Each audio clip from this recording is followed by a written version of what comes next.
Boston, the winningest sports city this century. Each championship deriving from a plan.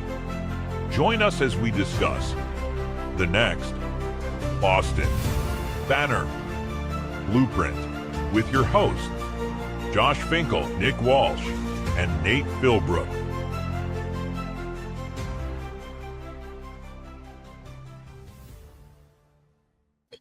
What is up, everybody? Boston Banner Blueprint, episode 9. Doing things very differently today. It's going to be a little bit of a potluck edition. We're jumping all over the place. A lot of things to cover, sort of. We got the Super Bowl, a lot of non-Red Sox news, which we've had all offseason. Some Four Nations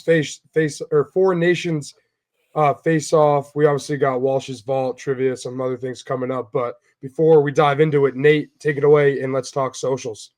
Absolutely. So, of course, we're starting every episode with letting everybody know exactly where to find us. And, of course, that starts on Twitter/X at Boston Banner BP, Boston Banner Blueprint on both Instagram and Facebook, and then Boston Banner Blueprint on Apple, Spotify, and YouTube.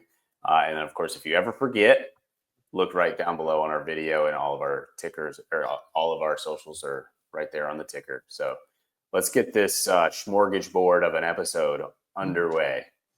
Yeah, that's definitely one way to describe it. There's a lot that's going to be coming at you here on the blueprint. I'm excited for it. I don't know about you guys, but I guess we can just dive into it a little bit. Nick, do you want to take it away and talk the Super Bowl? Of course, because last night was chef's kiss. If you're a Patriots fan, a Tom Brady bobo like myself, like you'll never meet a bigger Tom Brady fan than me, a bigger Patriots fan than me. If you were looking for the picture perfect Super Bowl outcome going into this week, you got it last night. Like, you've heard since last night from like Barstool and people in Philly, there's one phrase that was being used to describe last night's outcome, and that was belt to ass. And I want to say that does not do that beat down justice. That wasn't belt to ass. Nick Sirianni and Vic Fangio took one of those light poles from Broad Street, brought it with them to New Orleans, and they whipped Patrick Mahomes' backside where it left those grease marks right on there. That was an absolute boning. It was a killer, and it was picture perfect from the get-go. And last year, I said to myself, and I even put out there that Mahomes was the second greatest quarterback that I had ever seen. Brady, Mahomes, Montana. That was my list. 1 through. Didn't he play for the Bruins? Whatever his name is, the defensive coordinator. Fangio. But after last night, you have to take a step back. That was so much of a whooping that Montana is back in this conversation. Like, I'm not one to usually discredit Super Bowl appearances. Like, I always feel like if you get to the Super Bowl and lose, it's better than losing in an earlier round. But when you look like that, not once, but twice, you got to take a hard look at that, because Joe Montana, 4-0, 11 TDs, 0 interceptions. Patrick Mahomes, 3-2, 7 TDs, 7 interceptions, and that's not including the fumbles. Like, Mahomes might be back down to at least 3. And I think the GOAT debate is dead. It's over. He can't get close unless he does something stupid, unrealistic. He's about to turn 30. He's about to lose Travis Kelce. And you're asking him, he has to get, in my eyes, he can't just get to 7 and tie Brady. He has to get past him now after these 2 eggs that he's put up. Yes, Brady has lost Super Bowls. He lost 3 of them. But they were always competitive. They were always he left the fourth quarter in all 3 of them with the lead. last night, the one game he had like last night in a Super Bowl, he still came back and won the damn thing in the Falcon Super Bowl. That last night puts to bed. It shuts up Nick Wright. It shuts up every Chiefs fan. It shuts up every Brady hater, and I loved it. And I could go on and on all day about that, and it was fabulous. The word to describe the Chiefs last night was exposed to me. They were exposed as the team that they were, and they were exposed like Nick on the schoolyard. And so it was a team that they only scored 30 points once in the playoffs all season, really. And the two other teams that didn't score 30 points all season, one of which was the Patriots, but they combined for 7 wins. And so a team that can't put points on the board in the year of 2025 is not a team that belongs in the Super Bowl. And I think watching that last night, really it certainly opened your eyes as to what could have been with a Eagles Bills Super Bowl, or really any other team other than the Chiefs. Yeah, I mean, I completely disagree. He had 3 touchdowns. Definitely still has a case. Garbage time to become garbage time. Yeah, it was definitely still against has a case to become the GOAT. I mean, he's 3-2, hasn't turned 30 yet. He's like, we can't say that Montana's back in the race. Is Montana still playing? Like, I didn't know the last time Montana suited up. So once he goes 5-0, maybe. But Mahomes still has a path. I mean, he threw 3 touchdowns last night. Looked pretty good when it mattered down the stretch. They almost came back and won. But yeah, as a Patriots fan, it was a successful Chiefs hate watch, though. I will say that. Campus was pretty happy today. Forrest Gump makes more sense than that. No offense, Fink. I love you, but when it mattered most, they were down 40-6. And then he started scoring touchdowns. Yeah, against the Eagles' 3rd and 4th strings. Yeah, I mean, when it mattered most. Cooper DeJean is not a safety. Put him on notice. I don't care what position he is. He put up more points in the first half than Mahomes did in the first 3 quarters. Hey, still my GOAT. You can't even say it with a straight face. Okay, no, I can't do this anymore. No, that last night was awesome. I loved every second of it. I lost my mind when the first penalty flag came out, like 3 minutes in. I was like, "There's no way." I think we all did. I think we all did on that. I was so mad. I almost spit up my mac and cheese. Shout out to Trevor Robichard. That stuff was so dry. Maybe put the cheese in next time. But no, it was awesome. Mahomes, like you said, Nate, they got exposed. It's happened twice now. Whenever Tom Brady's involved, Mahomes loses big games. He's now 0-3, 0-2 in the Super Bowl, and Brady's there. Brady's his kryptonite. But no, it was successful Chiefs hate watch. Like I said, I brought up in class. I was very happy. I slept like a baby. My Whoop, if you don't know what a Whoop is, I'm not going to explain it, but my Whoop said I had a great recovery, great sleep last night. So I was very happy. I was a happy camper. Brady, how happy do you think he was in that booth as the 4th quarter was happening? Like, just knowing, he heard all the noise. He heard the Nick Wrights of the world, like, trying to describe what he did for 20 freaking years. And he could sit back and be like, yeah, I never did this. And Pat Mahomes has done it twice now. Like, this was a 1985 Bears versus Patriots ass kicking to the 3rd degree. And did you guys, when it was 20-0, and obviously Brady calling the game, did you guys have any concerns of the NFL script writing?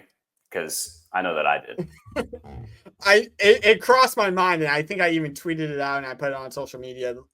Because I still have friends in Philadelphia. I love them to death. And I just said, please just don't make this guy's 28-3 moment. Please don't, because I don't think I would have been able to physically handle it. I would have had to black out every social media, every sports website for the next 6 months if that was the case. But he had 23 passing yards at halftime or whatever it was. Like, at least in the 28-3 game, I think Brady had 120 yards-ish at halftime. Like, they were moving the ball. They were just making bonehead mistakes. The Chiefs couldn't do a damn thing right last night. If you asked them to walk on 2 feet, they would have tripped over themselves. That's how bad they were. So, jokingly, it crossed my mind, but I was never really concerned. The only time I got concerned was Hurts throwing that boneheaded pick down inside the 5-yard line on that go route. That was the only. It was like you had a chance to go up 2 scores and you're letting them hang around, and then the pick six happens, and then Mahomes throws another pick six. Not pick six, but another pick down at the 10-yard line back to back. So that quickly erased any concern. Yeah, I was going to ask if you thought it was actually possible, but you answered it, so never mind. But sorry, Nate, did you think it was possible that they were going to come back from that? It certainly made me a little bit nervous. You know, I never want to count out a 2-time Super Bowl champ or back-to-back Super Bowl champ, 3-time Super Bowl champ overall. And so I don't want to count a guy like that out, but it certainly made me worried just with all of the lead up of the 3P and the Mahomes versus Brady legacy. It's like, well, that would have been a big argument if he did what Brady did with the 28-3 game and he came back in the Super Bowl with a 20-plus point deficit. And so it worried me, but I'm just so glad that it didn't happen. Yeah, and Nick, you go. Yep. Oh no, you go. No, you go, because I'm gonna segue this so you close this thing out. Yeah, I was gonna say what made it even better too. It's like Kelsey wasn't doing a damn thing either. Like, with how bad their offensive line was getting exposed, like how much pressure the Eagles got on him, on Mahomes, and they didn't blitz on any snap. 0 snaps did they send more than 4 guys. They did not blitz, and they were causing havoc. Wouldn't it have been nice to have an all-pro, all-generational tight end that could help block? Wouldn't that have been nice? Haven't we seen that before? I can't recall a tight end like that. Oh, wait. Yeah. The greatest tight end of all time. Sit that one out. It's Rob Gronkowski. He's still the GOAT of tight ends. Like, any argument you could have made for any Chief really getting into that GOAT campaign going into last night, it was Kelsey. Kelsey was the closest one to overtaking any of their counterparts. Andy Reid took a huge step back against Belichick. Mahomes, we already discussed, took a big step back against Brady. Last night, it shows why a tight end blocking still matters. It's not fantasy football. The game still won and lost in the trenches. The Eagles won both sides of the line of scrimmage. This is why fat guys are important in the draft. This is why I keep hammering home the Patriots need a fat guy in the draft, because you saw what the Eagles offensive line did with the Chiefs. Well, I lost my train of thought there with the Chiefs pass rush. And you saw what the Chiefs offensive line couldn't do against the Eagles pass rush. So it was just, again, everything that you could have asked for as a Patriots and a Brady fan, and you got last night and then some. You couldn't have asked for anything more. If you were being greedy, yeah, you could have asked for the shutout instead of the garbage time points. But that's just being greedy. If I smoked, I would have lit up a victory cigar at halftime that would have made Red Auerbach blush in his grave. Obviously, a lot of lessons to be learned on the Chiefs end of things, and Travis Kelce with the blocking. But what are some lessons or takeaways the Patriots can use from both of these teams to bring them back into Super Bowl contention? Nate, I saw that finger shoot right up. So how about you take this one? Yeah. So to me, it's 2 names, and one of which I mentioned on the last podcast with being Zach Bond, with that huge interception as a middle linebacker to be able to lay out and catch that ball like that was phenomenal. And so this is a guy that really was not a marquee free agent or pick up for the Eagles this year, but he was a guy that made himself some serious dough this offseason. And that's a guy that I would love to see in the Patriots locker room. The other one's Josh Sweat. I mean, just relentless after the quarterback. And it didn't seem to matter. MVP. Yeah, it didn't matter where he lined up. He was getting pressure on Mahomes, it seemed like, on every single snap. And so he's going to be another free agent that, again, he's going to be a very expensive free agent. But again, we're all spend all the money that I would love to see him. Fink, go ahead. Yeah, I mean, he also mentioned that Patriots fans have been flooding his DMs saying, come to New England. And I can't remember his reaction to it, but I mean, so he knows about New England. So that's good. We're just going to assume those are positive reaction. I hope it's positive. We'll give him a lot of our money. We got a lot of it. So yeah, I learned two things when it comes to the Patriots last night. One, Abdul Carter is not falling to number 4. The Eagles showed how much of a luxury pass rushing is in this league and how much it can contribute to winning. Abdul Carter is not falling to 4. Yes, Nate? Yeah, and to that point, if we talked a lot about Myles Garrett moving out of Cleveland and Cleveland being at 2. If Abdul Carter is at 2 and they just ship Myles Garrett out of Cleveland, I mean, what a perfect segue for them to go from Myles Garrett to Abdul Carter on that defensive line. I agree with you that at this point it seems like a pipe dream for Abdul Carter to fall to 4. Absolutely. Or they end up keeping Myles Garrett and draft Carter. Myles Garrett wants to see a path to win.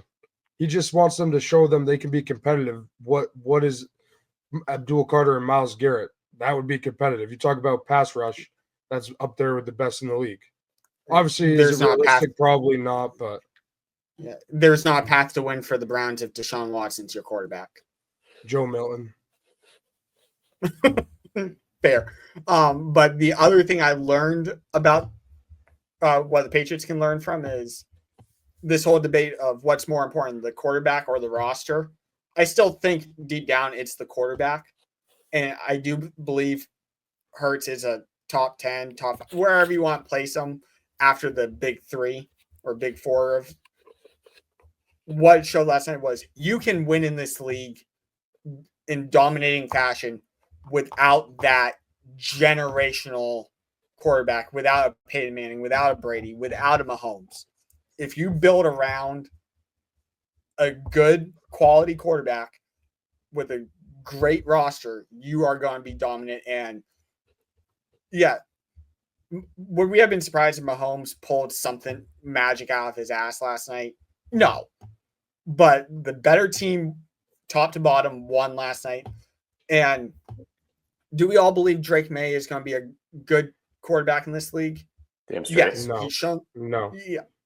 Jesus. I think he's going to be elite. Okay. I don't think he's going to be very well. I really hope he will be, and I think he could be mythical. Too. He's mythical. But the odds are there's only 2 to maybe 3 people in the league at one time, if you're lucky, at the highest amount of all-time quarterbacks at once. So chances are he won't be. So if you're trying to build a team, trying to build a blueprint, it's better to be under the assumption that he's not going to be that and build the great roster around him. And if he is that all-time generational quarterback, that's just the cherry on top of it all. So focus on building the roster around Drake May and don't try to cheap out of it and think May's going to cover up your deficiencies is the point. Okay, never mind. A player that would go a long way of covering up deficiencies is AJ Brown. Ah! Yeah. Yep. I wish I had the cheering soundboard thing right now. Talk about a guy so crazy. That would just flip this roster on its freaking head. I mean, I don't think he's leaving. I don't think he's leaving Philly now after last night. He won his ring. He wants he's getting a contract. Let's go be. I can't really think of an argument to get him to leave, but I would really like him to leave and come to. I would love him to leave too. Argument. But you want to know the biggest argument for him to stay? You know what's better than winning your ring? Winning your second one. Right now, Philly's the team to beat next year. And why would he leave? I still think the Lions. I think the Lions are going to be poised for a deep NFC run. They got bit by the injury bug so bad this year. Yeah. If you put Aiden Hutchinson back on that line, any of the defensive players that they lost, I mean, they were a shell of themselves by the end of the year. They had to score 40-plus points to compete because their defense was so decimated. And so if you put a even half healthy Lions team up against this Eagles team, that's going to be an NFC championship for the decade. Yeah. I mean, Tony C said it in our chat. He said he thinks that A.J. Brown could be done in Philly because he got his ring and he wants to go somewhere that's going to toss the pigskin around. And I mean, there's no better place to do that than in New England with his boy Mike Vrabel and the mythical man himself, Drake frickin' May. So, I mean, hey, we could get a ring here too, my friend. Bring Josh Sweat over. He can come on over. So, bring your boys. Bring the guys. I mean, the debate against that is if every team is going to sell out to stop the run and stop Barkley like the Spags and the Chiefs did last night, loading the box. And they actually kept Barkley in check. I forgot how many rushing yards he ended up with, but he didn't break off any huge runs. But if you're going to keep loading the box up like that, you saw it. A.J. Brown, you're going to get one-on-one coverage, especially if Devontae Smith is lining up on the opposite side of you. It's just not enough bodies to go around to cover him. So he comes to New England. He's obviously the biggest weapon on the field. He's going to get double teamed left and right. So how many targets is he going to realistically get? He'll get his share, but yeah, but he's a guy that he can go out and he can demand his targets. You know, like he's a guy that can go out and he can win his route, which is exactly what the Patriots need. Is he's a guy that regardless of and if he does get double teamed, fantastic. Then that alleviates some pressure on some of the lesser skilled guys. Right. I'm not arguing that I want him or not. I want him. I just don't think – I think he would be crazy and stupid to leave Philadelphia at this point in time. Well, and I mean, maybe it's one of those situations that he doesn't have as much say as he would like, and Howie Roseman moves on too early rather than too late. I mean, we just gave him his flowers last episode, and I mean, Howie's made a lot of really good moves, and so he should just continue that and trade AJ to New England. Yeah, there's no reason to not make that move. Let's hope he's Nico Harrison. Now, yeah, go Nate. I was going to say one more, in my opinion, more realistic trade target that I would really like to see, that I've seen the name floated a couple of times now that we're officially in football offseason, is Jacoby Myers reunion. I think that would be a really, really big get for this offense of a consistent chain mover, a guy that, you know, we're talking about a consistent hand.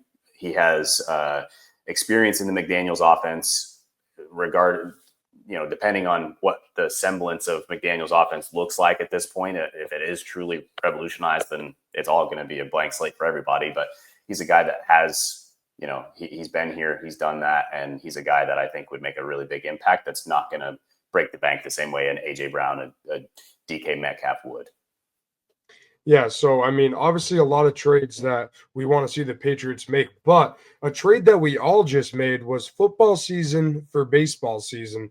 So it's it's my favorite time of the year. It's MLB season. I know it's probably Nate and Nick's favorite time of the year too.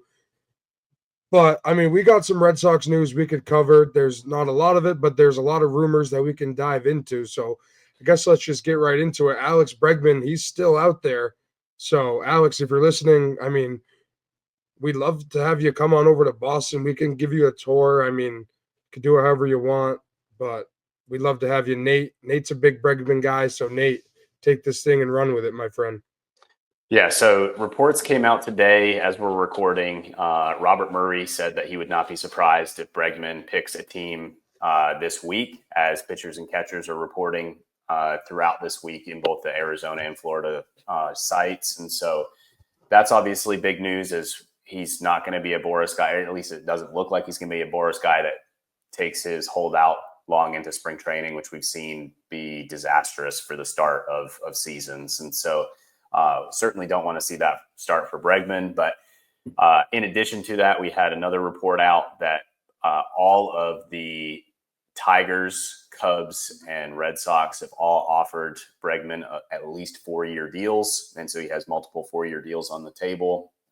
It's been unreported on what happened to that 6 for 156 with the Astros, but it seems for all intents and purposes that they've moved on. Their owner and GM, put out a statement during their player winter event, whatever they call theirs, that they lost Bregman. And so that seems pretty past tense and pretty definite. And so Bregman, obviously he's been the biggest remaining free agent for a while at this point, but this is a guy that he immediately comes in and adds so much for all the reasons that we've talked about. Go ahead, Fink.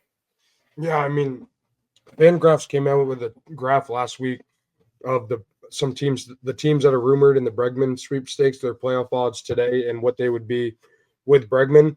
With Sox, their odds went up like 10.5%, up to 56 from 45. So I mean, just looking at that, I don't know how it doesn't tell you that Alex Bregman is clearly a piece. So I mean, he's a right-handed bat, right, that they so desperately need right now. He doesn't have the probably 40 home run pop that a Soler in this lineup could probably do, but he's a guy that I would be willing to bet that he's going to hit above 300 in this lineup with the peppering the Green Monster.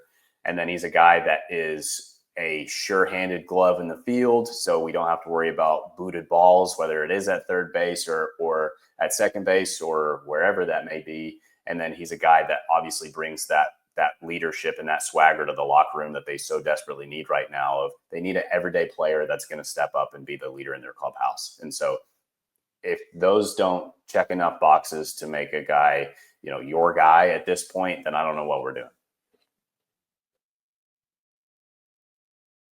Yeah, and I'll jump in here too. Is you hit on it, like every positive thing about Bregman, especially if you're getting him for 4 years. Like if plan B is Arenado's, was it 35, 36, 37-year season, you're paying Bregman a few years earlier. Just pay the money. Like, I understand Arenado is going to be cheaper because in theory, Cardinals are going to be eating part of the contract. But let's stop trying to win the finances and try to win the talent. Bregman's the better talent at this point in stage of his career. Pay for it. And you get that leadership, a guy that's been on the biggest stages and has won 2 World Series. And even without the trash cans, was showing up in October. That's the guy you want in your lineup. Go out and pay the money, open up the checkbook, stop acting like the Tampa Bay Rays and start acting like the Boston Red Sox of old. Because enough's enough.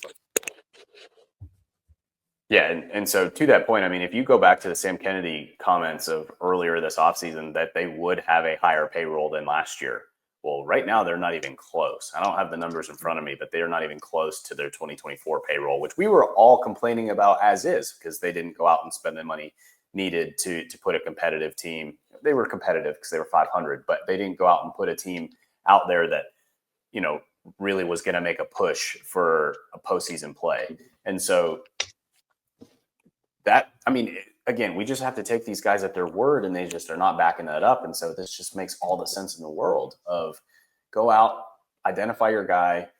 To your point, stop trying to be the smartest guy in the room and just go out, identify your guy and get your guy. Like that's what the exact reason why we gave Howie Roseman his flowers is he kept it simple. It's like, these are guys that are going to make your ball team, your ball club better. What's the issue here? And I understand these are multi-million-dollar contracts, but when you're multi-million-dollar contracts working for multi-billion-dollar organizations, I mean, come on. And if you want to build through the young guys, which I totally understand, I think we can all get behind, they have a great crop of young talent coming up. What better way to have them break into the big leagues where they have a guy like Bregman, they can pick his brain at the batting cages every night and see what he's seeing and learn from that. And just a guy that's been there, done it, and not only can talk the talk, but literally has walked the walk, to use the cheesy phrasing. Whatever you want the young guys to learn, he's done it. Like, again, we keep saying it. Open up the checkbook. That's all you got to do with a guy like Bregman. Yeah, Don't make to it that too point, complicated. It's just money. That's all you have to give up to acquire the talents of Alex Bregman and all the things that we just hit on of what he's bringing to the table here. Whereas something else that we're about to talk about, in some of the pivot options, you actually have to give up. Not only are you going to be paying a player, but you also have to give up assets in order to receive that asset. And so that's where it's like, it's so obvious. It looks so clear of why. And now we're not talking about a 6 or 7 year deal. I understand why you won't want to go 6 or 7 year deals for Bregman, but now we're talking about a 4-year deal. And so that's where a guy like Christian Campbell, a guy like Marcelo Meyer, they need that additional piece, not have to be the piece to make this team from good to great, or great to World Series contender. And so that's where I think that a Bregman addition just makes so much damn sense. But let's move into the other potential pivot that is really heavily rumored right now. Nolan Arenado. Seriously? Do we have to? We have to. It's for the people. I mean, it wouldn't be for me. I'm people. I mean, Arenado definitely doesn't move the needle as much as Bregman does, obviously. But for me, Arenado is still an upgrade, at least defensively. Like, the advanced numbers are showing that his bat's definitely declining. Don't get me wrong, and that's worrisome. But if you're looking at the way that I'm afraid the Red Sox are from a financial perspective, it is a better option than Bregman. It's going to be cheaper because, in theory, again, the Cardinals are going to be eating a lot of the money. Maybe they can take back Yoshida's contract, and that's the trade-off. So I get it from that perspective, but player for player, talent for talent, yeah, he doesn't come close to moving the needle as much as Bregman. But if you're trying to be the Tampa Bay Red Sox, it does make sense financially and fit-wise. Yoshida is the key to that one. Of if Yoshida's in the deal, it makes so much sense of moving Devers to DH. Arenado can be your everyday third baseman, play elite defense, and then he's a right-handed steady bat that, again, is going to pepper the monster. Yeah, I would still expect him to hit 280 here. 280? Yeah. Okay, give me 30 seconds here. So while you're doing that, I would expect Arenado to hit 280 in this Red Sox lineup and play an elite level defense. And so, however, if they can't offload Yoshida, then it creates a whole mess of, then are you having to offload Casas? And I think that's a mistake. Or then are you having to piss off Devers? And I think if you have to piss off Devers, but you don't fill it with elite level defense like Arenado brings, then it's a mistake. And so I think Yoshida is the only thing that makes this thing go. Go ahead, Fink. In the last 5 years, he's only hit above 280 once. Playing in St. Louis. No, it was actually in. Wait, hold on. Yeah, it was his second year in St. Louis, 293. His first year was 255. Third year was 266. Last year was 272. 272. That's pretty damn close to 280. And Fenway's a lot better in terms of a hitter ballpark. A right-handed hitter ballpark. Much better. Now, it's no Coors Field, but again, it's more than the bat at this point for Arenado. He's and it's the defense. He's a Hall of Famer, right? I mean, yeah, he is, but not because what he's going to do in Boston. Yeah, but again, if we're taking leadership into account that Bregman brings, then Arenado is of similar vein. So I would argue that Arenado is a more accomplished player than Bregman, just without the rings. I think we have Yeah, leadership at individually. home. We have leadership at home, in my humble With opinion. who? Trevor Story. We haven't seen Trevor Story Trevor around. Story hasn't played. Oh, please, can you please let me finish my thought now, please? Thank you. Trevor Story, we haven't seen him around this team enough to say if he's a leader or not, but everything he does shows he's a leader. The Story camp, he brings guys together. He's already in Fort Myers. And another guy, you're not going to like this answer because he doesn't lead by, like, he's not a vocal leader. He's not outspoken. But I'm going to say Rafael Devers. He's been in Fort Myers since mid-January. You see a guy like that, if you're a Roman Anthony, Marcelo Meyer, Christian Campbell, he's there a month and a half early, or a month early.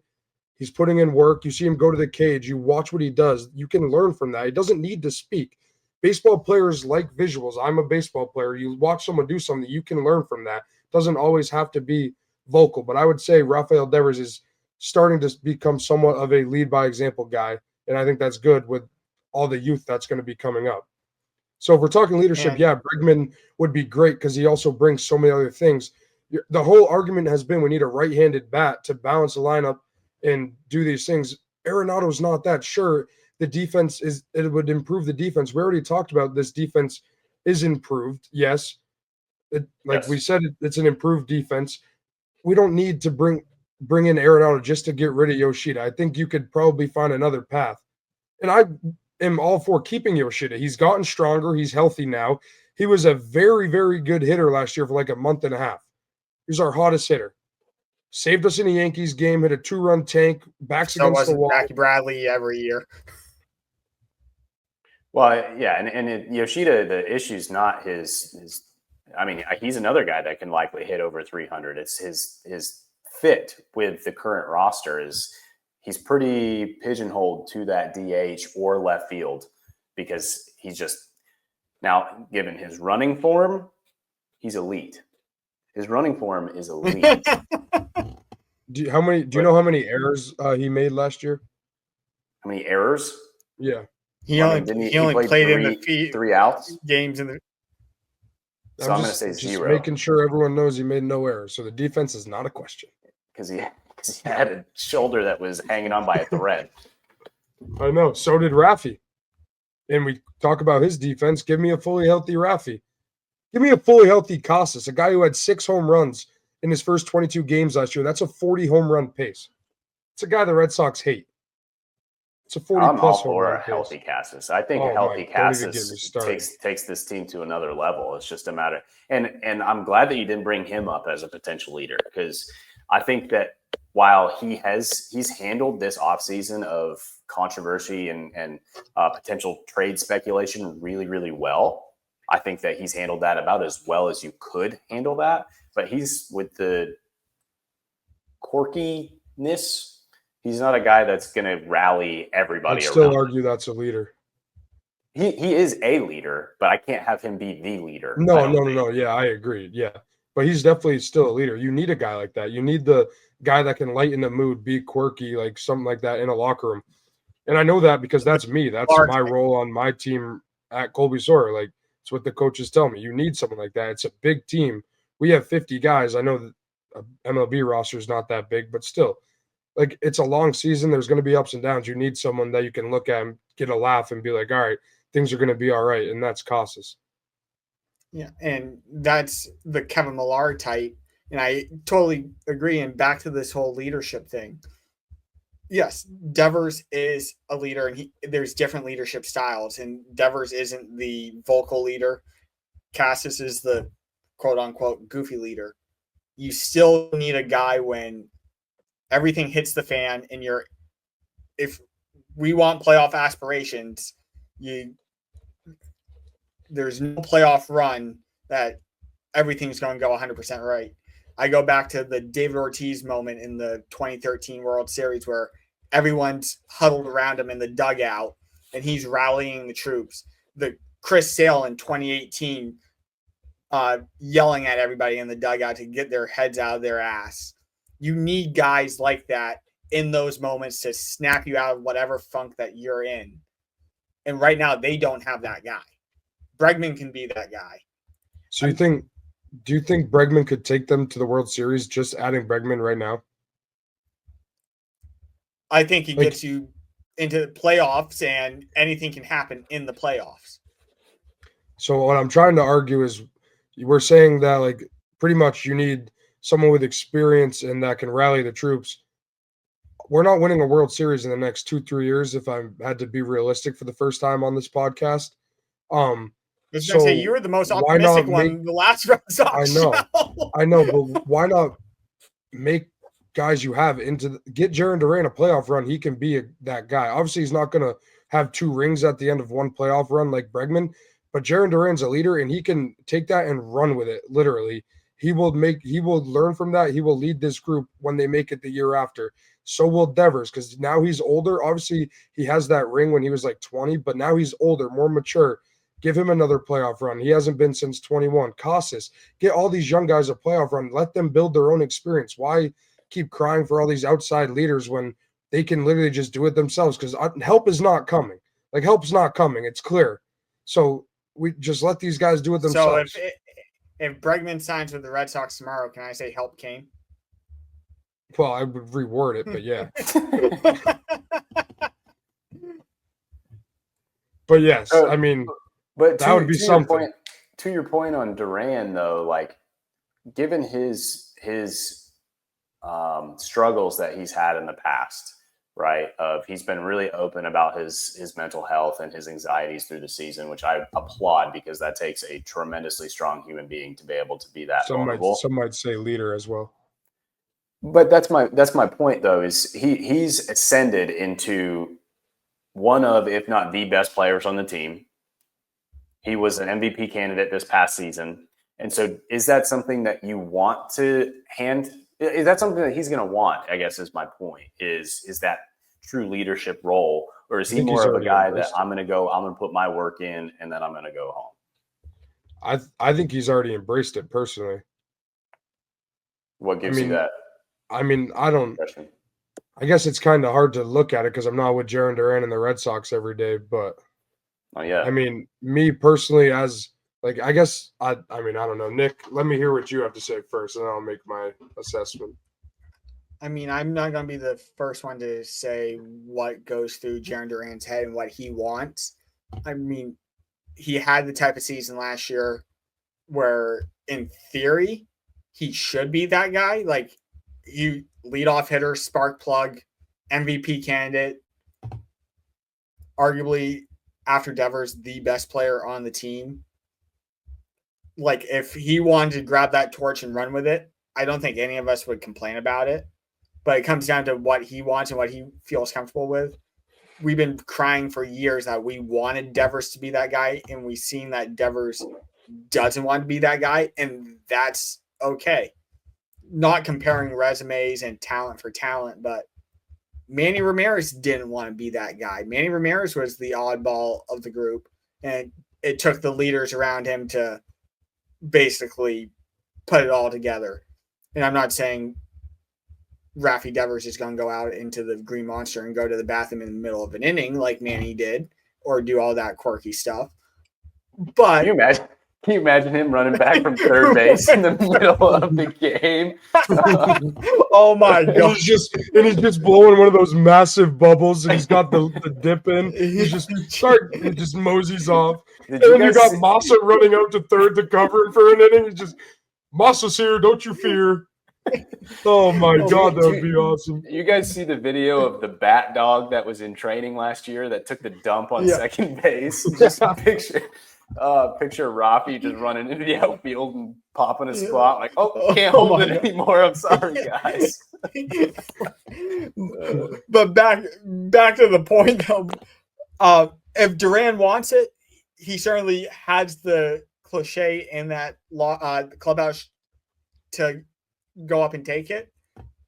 But I'm not sure if he wants it, and I won't speak for him because, like Fink said, I'm not with the guy every day, but we know Bregman can be that guy. He was one of the vocal leaders in Houston. So I'd rather have the guy penciled in knowing that he has done it before. All right. Let me toss you a guy who's done it before. How about this? You like apples, Nick? How about them apples? No, Nice how field about the goal red? hunting, How about a red apple? Justin Turner. He's been rumored back to the Sox. I'm a big Justin Turner guy. I mean, he was in my hometown once eating food at the Littleton Freehouse. He posted that, so that's pretty cool. Shout out the Freehouse. But Nate, what do you think about Justin Turner coming on back down to Boston? Yeah, so I love the fit. I think that from a leadership perspective, as we were just harping on, I think that he's an awesome leader in the clubhouse. He brings the right mentality. Obviously, he has the existing relationship with AC that's going to be able to, again, help lead these young guys into true professionals. My biggest concern with it is how the roster fit. And so I was just talking about the fit, but that's more of a personality fit. The roster fit still makes me scratch my head a little bit because is he going to be taking reps away from Cassis at first? Is he going to be strictly a DH? Where, like we just talked about, Yoshida, and if it's Turner, then it's just a strictly low ball signing essentially at this point. But the roster fit is not ideal. And if we're going to bring a guy in for his leadership, I don't want it to be a risk that he's going to be DFA'd in the middle of the season, because that to me does the opposite of what they're intending for the signing to do. I mean, he might be playing second 100%. base too. Now you're taking reps away from Campbell. No, I know. We saw him play second base. He might even catch. Yeah. If he could catch, I would actually maybe take that. But Turner 2 years ago, I thought did his job and then some on this roster for what you brought him in. But you're 2 years older, and the leadership part is obviously goes without saying. Like, great guy, great leader. But I think that boat has sailed in terms of what he can bring on the field. So my question, what of the three names before we I think it's time for Tony's 2 minutes, fellas. The first ever edition of it. Oh no, I'll I'm explain ready. to everyone at home how this is gonna work. Once to twice an episode, I'm gonna pop in at a random time and ask these guys any kind of random question, and we're gonna tally up at the end of we'll say seasons or a year, who gets the most points. And for this one, I kind of want to have you guys write it down on your phone. If you guys all have your phone, a number, because it's gonna be a number question. What if we just text the group chat? Like, do you need to see the answer, or do we just need to have it? Well, I thought it would be better for the viewers to see Okay. like what you guys put, but it's up to you. If you want to. All right, I'll write it down on my phone. It's your segment. Okay. Yeah, I just figured it'd be for this case it'd be better. All right.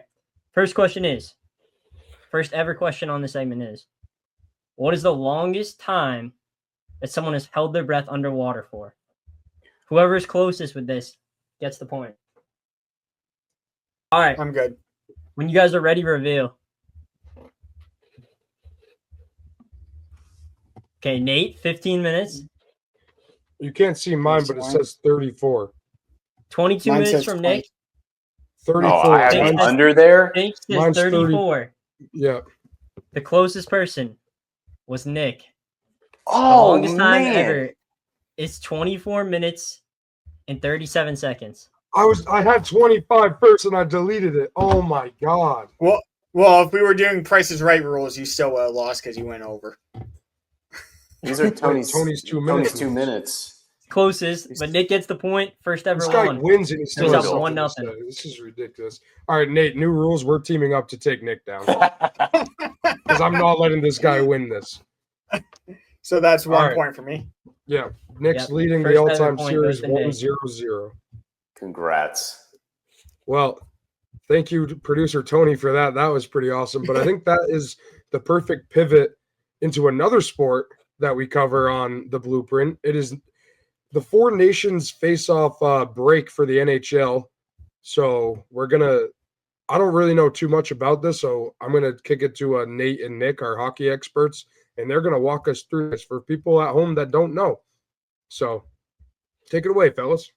Yes, I'm going to take this first so this is the first year of this tournament, a break in the NHL season in which 4 major hockey nations are going to be facing off in an Olympic style tournament. And so the 4 nations that will be represented are, of course, the United States, Canada, Sweden, and Finland. And of the rosters are completely comprised of NHL talent. And so we are pretty excited, honestly, about the prospects of a really, really high level tournament. And so, of course, this being the Boston Banner Blueprint, I wanted to just kind of highlight some of the Bruins players that we have representing their own country's flag. And so starting with Team Canada, as the Team Canada roster is ridiculous, guys. I mean, just naming some of these players that are going to be on third and fourth lines that are on their first line without question. But our lone Canadian that will be representing Team Canada is, of course, the captain of the Bruins, Brad Marchand. He's expected to be on the third or fourth line for Team Canada. That is going to be headlined by Connor McDavid, Tkachuk, and Nathan McKinnon. And so we'll see how Brad racks up the minutes there. But secondly, for Team Finland, actually, excuse me, I don't think we have a representative on Team Finland. Tuukka Rask is long gone, Nate, so he would be our only guy. Can I guess the Sweden one? Go ahead. Is it Fabian Lysell? It's not a bad guess, but no. And so it is actually one of our newest Bruins, Elias Lindholm. And so, again, he's looking to center a line that will probably be their second or third line. They have a really, really deep roster, and then they have their defensive pairings look absolutely fantastic.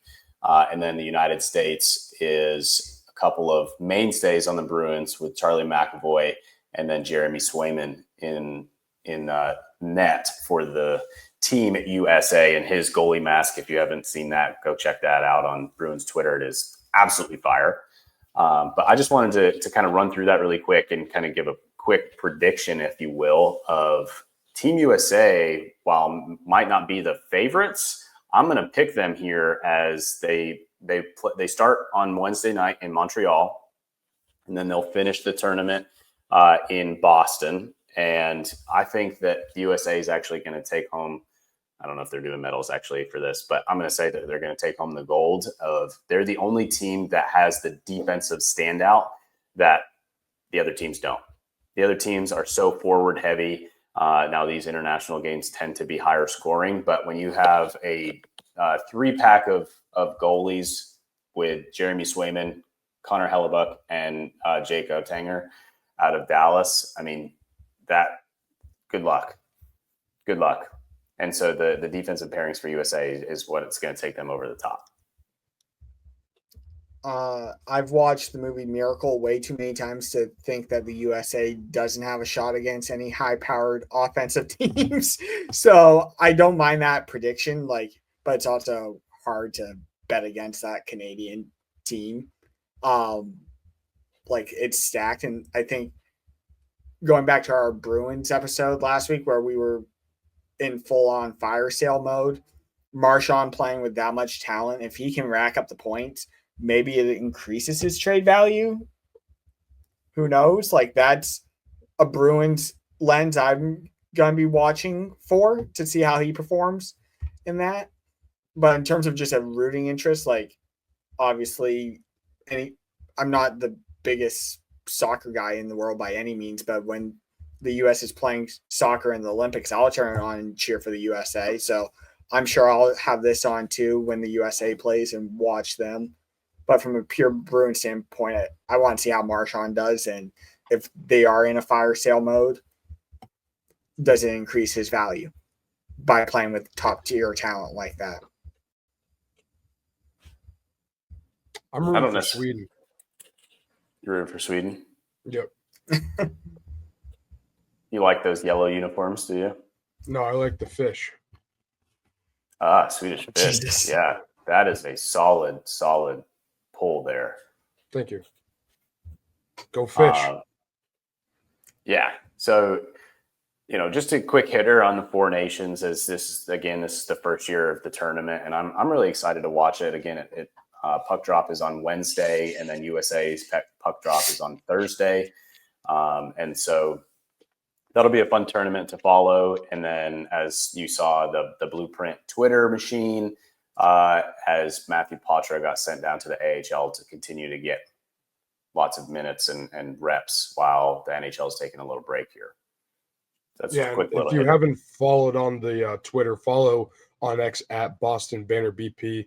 Whoever runs our X account is doing a great job pumping out content, a lot of great clips, a lot of great sports nuggets in relation to Boston. So go give it a follow over there. Pretty active on there, but yeah, go give that a follow. That's at Boston Banner BP. Yep. Sports nuggets, gold nuggets. Any nuggets, McDonald's Nuggets. nuggets. Yeah, exactly. We We haven't really got into the chicken fry space yet, but we're working to get there, but mostly just nuggets so far. Yeah. But we're big nuggets. Yeah. Nuggets presence. Maybe a chicken nugget sandwich, maybe. We'll get there, but yeah, working on the menu, but I would even like popcorn chicken.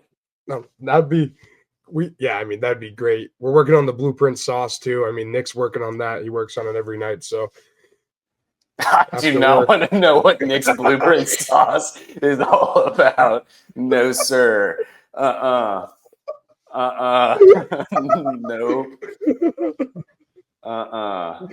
This has really gotten off the rails. Can we get back to the sports talk? When they talk about fun police, So but are you just begging to go to the next segment, Nick? Is that it? Kind of. I think he is. I've been waiting for it too because I don't know. He has so many sports he could pull from right now because we talked about so much.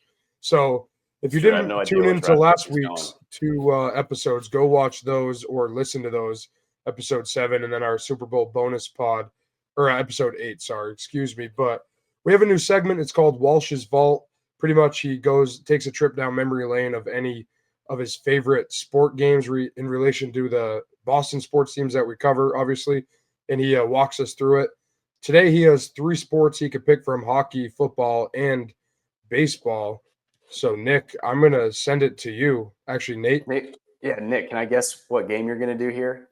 Just take a wild guess. You can, but I can guarantee you're going to be wrong. I think it's going to be the USA versus Russia. Nope. Semifinal. Damn it.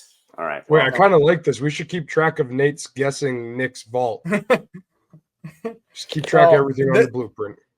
The reason why I knew you weren't going to guess it right is because it's not one of my favorite games. It's actually one of my least favorite games. But the reason why I chose this is one of the reasons why I chose this is because I'm nothing but fair. I hammered on Mahomes at the beginning of the episode. So I figured Brady has never had a Super Bowl like Mahomes did last night, but he did have one playoff game. We're going back to January of 2009. AFC wildcard weekend. Foxborough, Massachusetts. Brady's first year post ACL. And this game is mostly remembered for the first snap of the game. Ray Rice takes it to the house, 82 yards on the very first play, 7-0 Baltimore. First drive for New England. I believe it was the second or third snap. Brady is strip sacked at his own 20-yard line. 14-0, just like that. Next possession, Brady throws a bad pick. 21-0 within the first 5 minutes.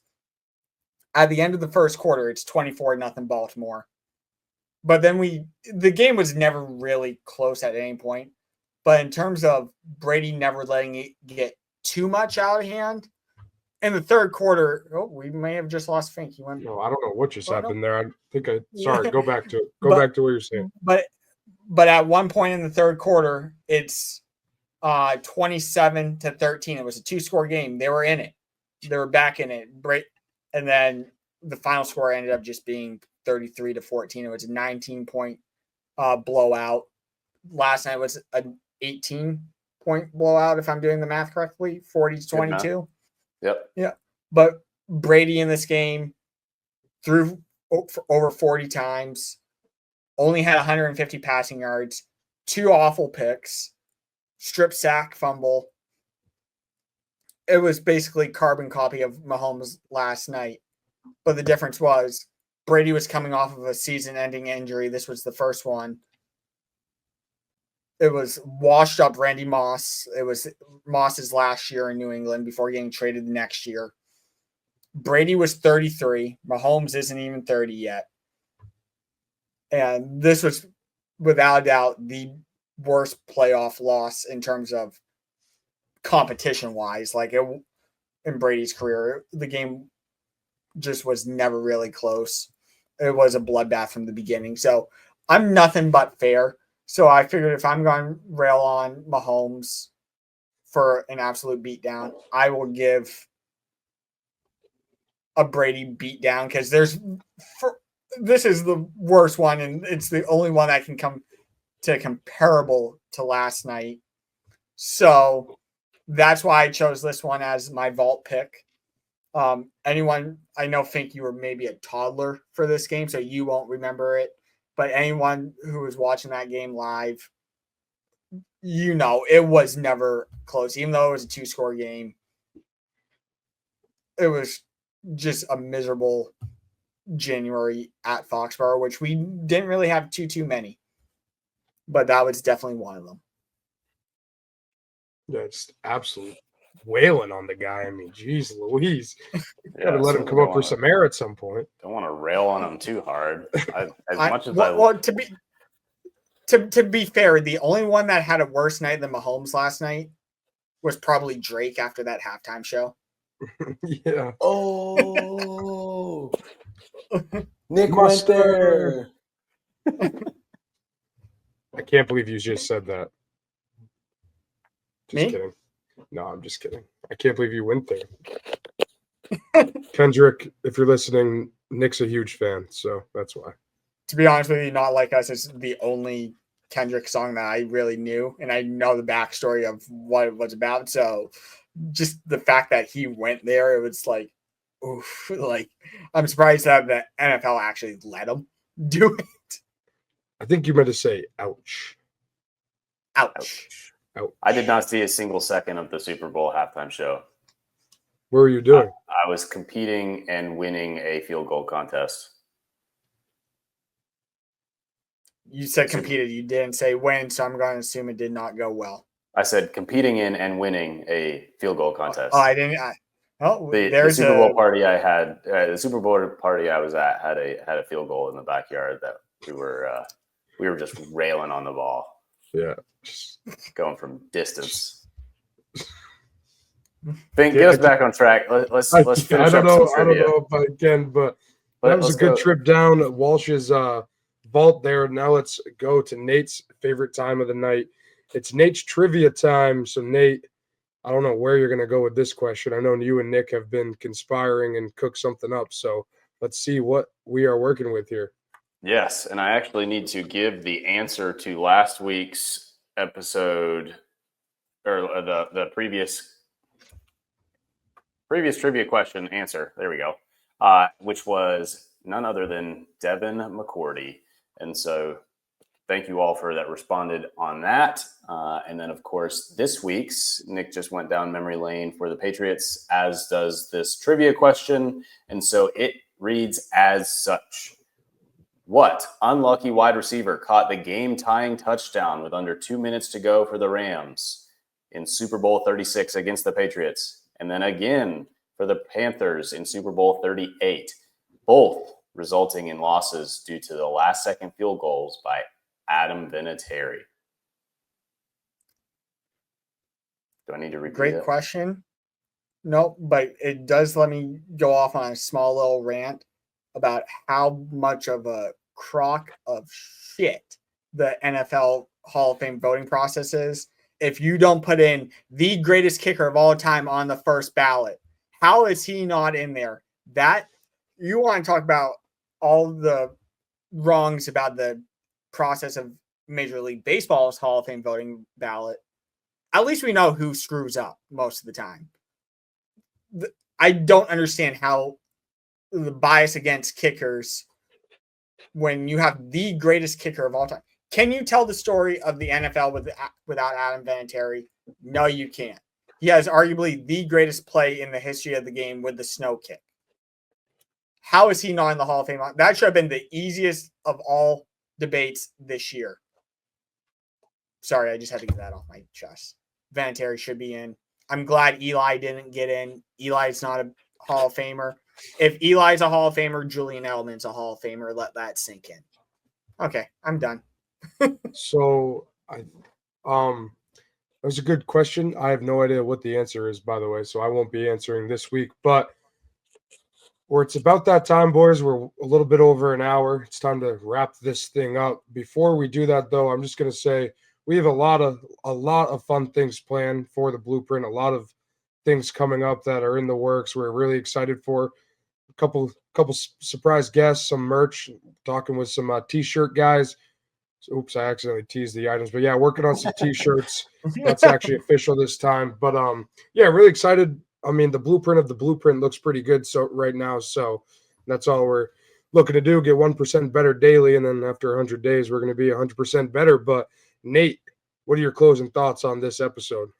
Yeah, you actually completely just stole my thunder there, as I was just going to quick little tease of some of the things that we have lined up here are on another level. Like the way that this podcast has started and our hot start here is just minuscule compared to the things that we have planned. I am so excited for us. I'm so excited for our listeners, and I'm so excited to keep growing this platform because the things that we're starting with, boys, get ready. I mean, it's getting going. Yeah, and I just want to add another thing. Like, people might be like, oh, what could they like? Some of the things we're doing, I don't think have been like done on this type of like platform related to like sports and Boston sports specifically. Like, we have some people lined up that I don't think a lot of Boston sports fans have really heard from, and I'm really excited for, and I hope our listeners are too. So, Nick? Well, you guys basically talked about both of those. So I'm going to go a complete different direction for my closing thought. I'm going to bring it back to the beginning because I can't say it enough. Belt to ass. And that is what was perfect last night. And that's why I don't want to know about your blueprint juice or whatever we just called it. And on that note, everybody, we're signing off. Peace.